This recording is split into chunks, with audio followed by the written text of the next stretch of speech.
Progressive Shorthand, October Magazine, exercise number 3, speed 100 word per minute.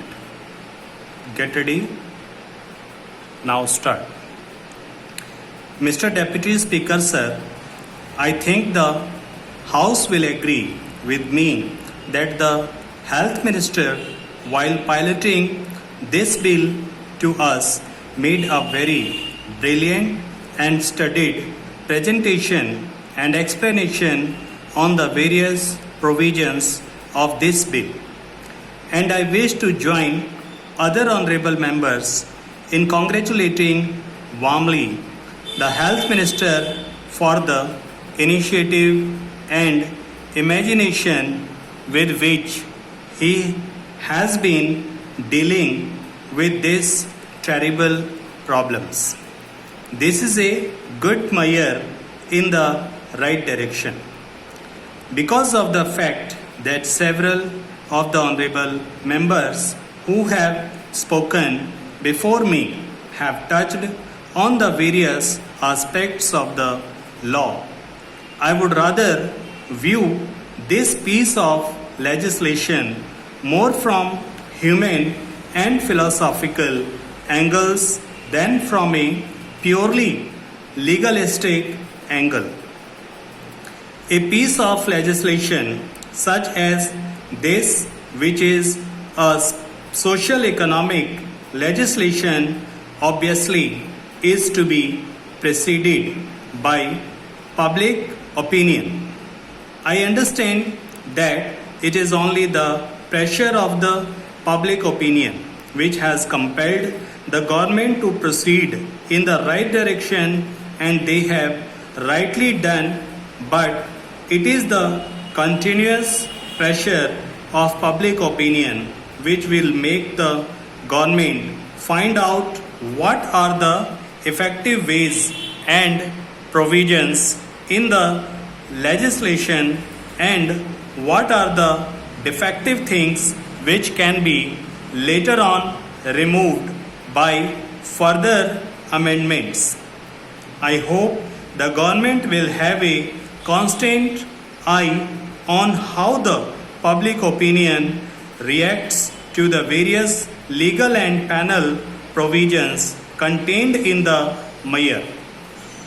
The post-war period, particularly since 1945, has been a period of tremendous advances in science and technology.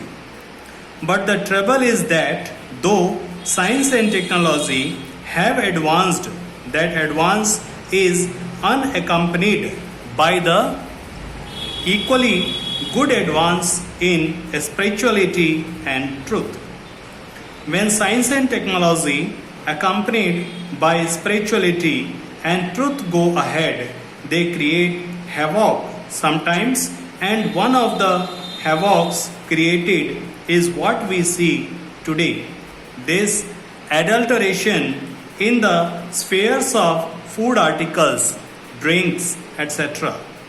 This unsocial attitude and profiteering mentality about which the minister made a very right reference in the beginning of a very small minority has a tremendous impact on big majority, I would say the entire nation. These unsocial and antisocial attitudes and activities have to go, but they cannot be removed merely by legislation. They will ultimately go by the pressures of a very strong and continuously vigilant public opinion and enlightened public opinion all over the country. As I said, I was going to view this piece of legislation from a philosophical angle. I feel that today ours is not only an atomic age, this is also an age of indifference. Coupled with that, we now see that it is the age of adulteration, pollution, an age of abject pollution. We find that citizens, even when their interests are concerned, are not interested in trying to eradicate those dangers and defects. Ultimately, the state cannot go beyond a certain point. It is the citizens' rightful vigilance and active involvement which can really do a lot in terms of eradicating some of these social evils. Do we find adulteration only in food articles or only in drinks? I dare say adulteration and pollution are found these days in each and every field. Take the political field, the economic field, the social field, the educational, cultural, literary, and even religious fields. In fact, no field of human activity is today left out where there is not some kind of adulteration practiced.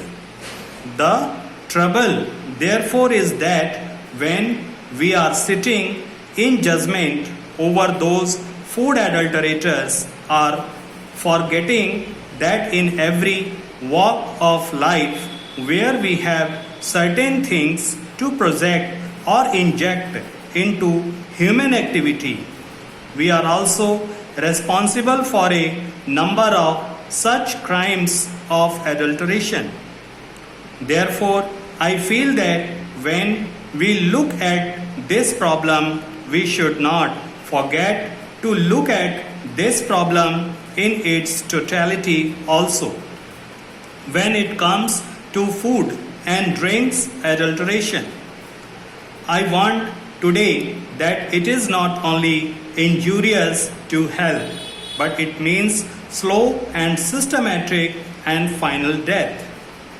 Death may come at the end, but before it come, finally the man failing in health, failing in energy, and failing in exhibition because of the adulteration.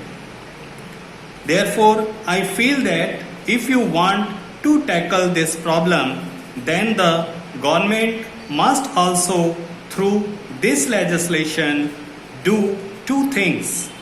The minister has already made a mention of it. First is the implementation. Implementation must be quick and speedy, and he must guard against possible increase in corruption. Also, because after all, when the state machinery or any machinery for that matter has to implement, we must not empower that machinery with such powers that the honest and the innocent are harassed. I know the minister himself said in the beginning that undue punishment and harassment will not be done to honest traders in this regard. Therefore, I want that the implementation should be quick, and at the same time proper safeguards should be there to see that corruption does not creep in a greater amount.